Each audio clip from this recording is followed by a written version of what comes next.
ഇന്നത്തെ നമ്മുടെ വീഡിയോ ഒരു ടിഫിൻ ബോക്സ് റെസിപ്പിയാണ്. ഒരു അടിപൊളി ടൊമാറ്റോ റൈസ്. അപ്പോൾ കുട്ടികൾക്കൊക്കെ നല്ല ഇഷ്ടമാവും. ടിഫിൻ ബോക്സിലേക്ക് മാത്രമല്ല, നമുക്കൊരു ചേഞ്ചിന് വേണ്ടിയിട്ട് ഒരു ദിവസം ലഞ്ചിനോ ഡിന്നറിനോ ഒക്കെ ഉണ്ടാക്കാൻ പറ്റും.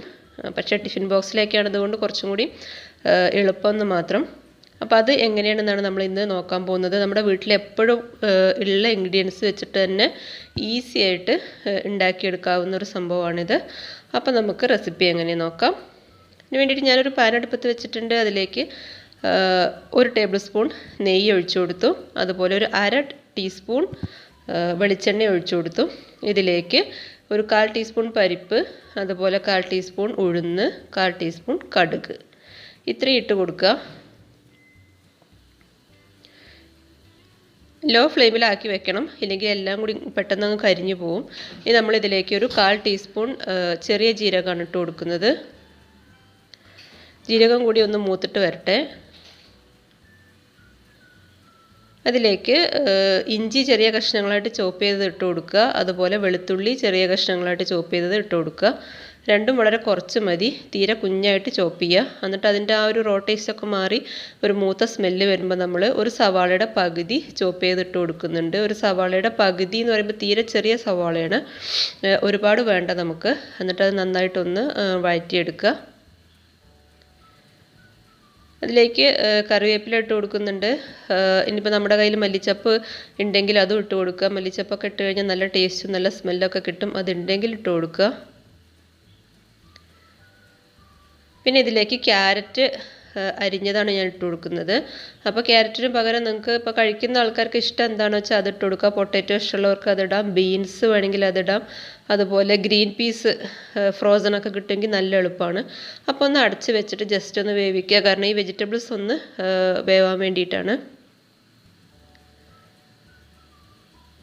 ഇതിലേക്ക് പിന്നെ ഏറ്റവും അവസാനമായിട്ട് നമ്മൾ ഇടുന്നത് ക്യാപ്സിക്കമാണ്. ക്യാപ്സിക്കം ഓപ്ഷണലാണ് കേട്ടോ. ക്യാപ്സിക്കത്തിന് പകരം നമ്മൾ പച്ചമുളക് ചേർത്താൽ മതി. പിന്നെ മസാലപ്പൊടികൾ ചേർത്ത് കൊടുക്കുകയാണ്. 1/2 ടീസ്പൂൺ മുളക് പൊടി, 1/4 ടീസ്പൂൺ മഞ്ഞൾപ്പൊടി, 1/2 ടീസ്പൂൺ മല്ലിപ്പൊടി, 1/4 ടീസ്പൂൺ തന്നെ ഗരം മസാല. പിന്നെ ഈ വെജിറ്റബിൾസിലേക്ക് ആവശ്യമായിട്ടുള്ള ഉപ്പ്. നമ്മൾ റൈസ് ഉപ്പിട്ടിട്ട് തന്നെയാണ് വേവിച്ചത്, അപ്പോൾ ഇതിലേക്ക് മാത്രം ആവശ്യമുള്ള ഉപ്പ് ഈ സമയത്ത് ഇട്ടാൽ മതി. ഇനി ഇതൊന്ന് നന്നായിട്ടൊന്ന് ആ പൊടികളുടെയൊക്കെ റോ ടേസ്റ്റ് ഒന്ന് മാറാൻ വേണ്ടിയിട്ടൊന്നും അങ്ങോട്ട് വഴറ്റിയെടുക്കുക. അതിനുശേഷം നമ്മളതിലേക്ക് തക്കാളി മിക്സിയിൽ അരച്ചത് ഒഴിച്ചു കൊടുക്കുന്നുണ്ട്. ഞാൻ ഒരു വലിയ തക്കാളി മാത്രമേ എടുത്തിട്ടുള്ളൂ. അപ്പോൾ മിക്സിയിൽ അരച്ച് കഴിഞ്ഞാൽ എല്ലായിടത്തേക്കും സ്പ്രെഡ് ആവാനൊക്കെ നല്ല എളുപ്പമാണ്. അരിഞ്ഞിട്ടാവുമ്പോൾ അത് കുറച്ചധികം സമയം എടുക്കും വഴന്ന് വരാനൊക്കെ. മാത്രമല്ല അരിഞ്ഞിട്ടിടുമ്പോൾ 2 തക്കാളിയൊക്കെ വേണ്ടി വരും. അങ്ങനെ അരച്ച് ചേർക്കുമ്പോൾ ഒരു തക്കാളി തന്നെ ധാരാളമാണ്. എന്നിട്ട് അതിൻ്റെ തക്കാളിയൊക്കെ ഒന്ന് വേവണമല്ലോ, അതിൻ്റെ റോ ടേസ്റ്റൊക്കെ ഒന്ന് മാറി വരുന്നവരെ ഇങ്ങനെ ഒന്ന് വഴറ്റി കൊടുക്കുക. പിന്നെ ഒരു 2-3 ടേബിൾ സ്പൂൺ വെള്ളം ഒഴിച്ചു കൊടുക്കണം. നമുക്ക് ഈ വെജിറ്റബിൾസൊക്കെ ഒന്ന് വെന്ത് വരാൻ വേണ്ടിയിട്ടാണ്. എന്നിട്ട് ഇതുപോലെ ഒന്ന് വഴറ്റി കൊടുക്കുക. ആ വെള്ളമൊക്കെ ഒന്ന് പെട്ടെന്ന് തന്നെ വറ്റും അത്. എന്നിട്ട് നമ്മളതിലേക്ക് വേവിച്ച് വെച്ചിട്ടുള്ള റൈസ് ഇട്ട് കൊടുക്കുകയാണ്.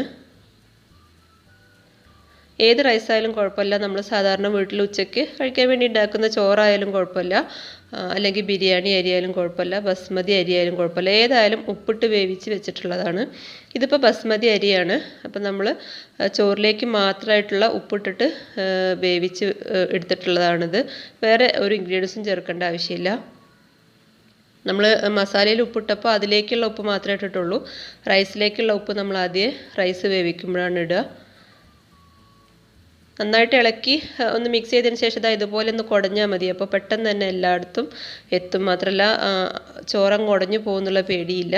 ഇപ്പോൾ ഇതാ നമ്മുടെ അടിപൊളി ടേസ്റ്റിലുള്ള ടൊമാറ്റോ റൈസ് റെഡി ആയിട്ടുണ്ട്. ഇതിലേക്ക് പ്രത്യേകിച്ച് കോമ്പിനേഷനൊന്നും വേണമെന്നില്ല. ഇനിയിപ്പോൾ തൈര് സാലഡൊക്കെ വേണമെന്നുണ്ടെങ്കിൽ അതെടുക്കാം, പപ്പടം ഇഷ്ടമുള്ളവർക്ക് അതെടുക്കാം, എന്തായാലും കുഴപ്പമില്ല. ഞാനിപ്പോൾ ഇവിടെ ബീറ്റ്റൂട്ടും ക്യാരറ്റും ഈന്തപ്പഴം കൂടി ചേർത്തിട്ടുള്ള അച്ചാറുണ്ടല്ലോ, അതാണ് എടുത്തിട്ടുള്ളത്. അപ്പോൾ ഇത്രയേ ഉള്ളൂ ഇന്നത്തെ വീഡിയോ.